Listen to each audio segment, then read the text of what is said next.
জান্নাতীরা যখন জান্নাতে ঢুকবে আল্লাহ তাআলা প্রশ্ন করবেন, ও জান্নাতীরা, এই কোরআনে যত নাজ নেয়ামতের বর্ণনা দিয়েছিলাম তার সবগুলো কি তোমরা পাই টু পাই বুঝে পেয়েছো? জান্নাতীরা বলবে পেয়েছি। হঠাৎ এক জান্নাতে হাত তুলে বলবে, আল্লাহ একটা জিনিস পাইনি। সবাই বলে পাইছে, তুমি পাও নাই, কি পাও নাই?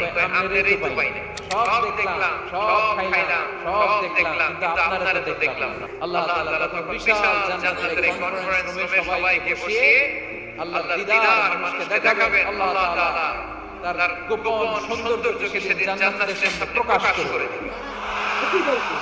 আল্লাহর হাবিব বসবেন ওই কনফারেন্স রুমে সবার সামনে। আল্লাহর হাবিবের পেছনে বসবে অন্যান্য নবীরা।